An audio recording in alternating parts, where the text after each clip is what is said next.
السلام عليكم ورحمة الله وبركاته. اللهم صل وسلم على سيدنا محمد وعلى آله وأصحابه أجمعين. ازيكم حبايبي؟ عاملين ايه؟ يا رب تكونوا بخير. النهاردة هنعمل مع بعض الكيكة الحلوة دي. هنعملها في صينية كبيرة، اللي هي يعني صينية عائلية حلوة كده. هنحط كوبايتين سكر. ده عشان مقدار صينيتين. هنحط كوبايتين سكر، وهنحط بيضتين، وأربع معالق كبيرة حلوة كده، يعني كاكاو خام. لو هتحطي كاكاو محلى هتقللي السكر شويه. كوبايتين سكر ده مقدار مظبوط. لو انت بتحبيها مسكره قوي هتزودي السكر عن كده. وبعد كده حطيت الكاكاو، وبعدين هحط كوبايتين ميه. والكلام ده كله هضربه في الخلاط. ممكن تعمليه بالهاند بلندر، او اللي هو مضرب البيض العادي، او المضرب الويسك العادي اللي احنا بنعمل بيه ده. وبعدين حطيت ربع كوبايه زيت، وكل الكلام دوت انا هضربه في الخلاط.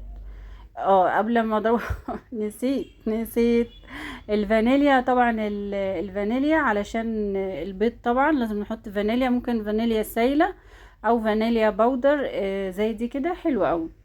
بعد كده هضربها بقى في الخلاط كويس، ضربة كده كويسة محترمة. وفي الاخر بقى احطها بقى في البولة اللي انتوا شايفينها دي. بعدين هحط 4 كوبايات دقيق.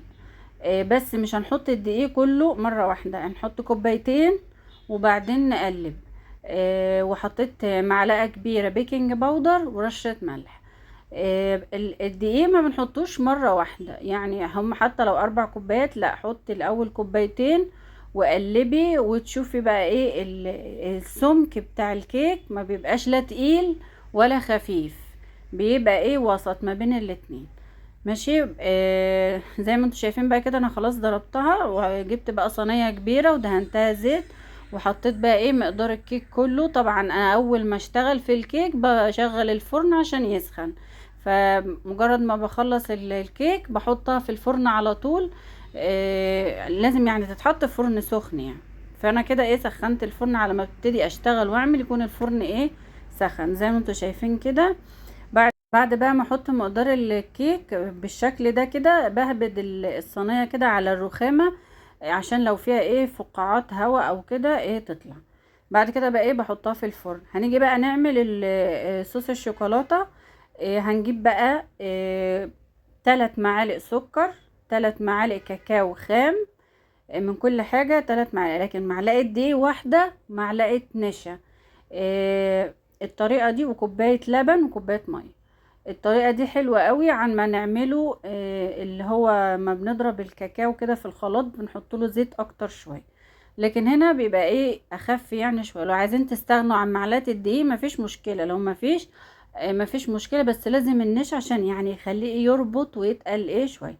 هنقلب بقى كل الكلام ده على البارد ونحطه على النار، ونفضل نقلب فيه عشان ما يكلكعش طبعا عشان فيه نشا. بعد ما هيبقى بالسمك اللي انتوا شايفينه ده، نحط له مكعب زبدة ومعلقة زيت.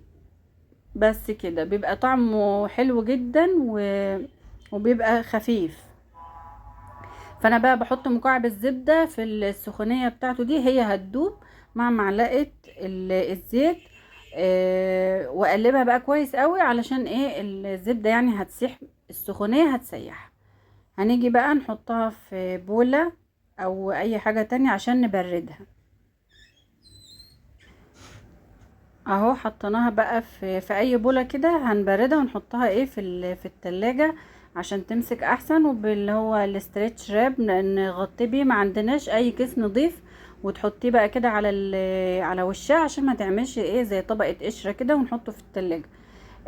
هنا بقى انا طلعت الكيك، بس معلش بقى الكاميرا انا كنت مفكراه بتصور. لما الكيك طلعته من الفرن وبرد. بعد بقى ايه ما بيبرد بنحط بقى اللي هو صوص الشوكولاتة زي ما انتوا شايفين بالشكل ده كده. وابتدي اقطعه. اقطع بقى زي ما انت عايزه التقطيع اللي انت تحبيها. وهنحط عليه بقى فارماسيه، مش عارفة اسمه ايه، فارماسيل بالشوكولاته. ماشي. حط عليه بقى جوز الهند، ام الهند، بنت خالة الهند، اللي انت عايزاه كله حطيه. اي حاجه عندك في التلاجة، عندك مكسرات، عندك اي حاجه حطيها على الكيك، بيبقى طعمها حلو جدا. وهنا بقى ايه انا قطعتها زي ما انتوا شايفين كده اهو. هنا التتار كان واقف جنبي كله عايز ياكل منها. ان شاء الله اشوفكم في فيديو جديد. مع السلامه.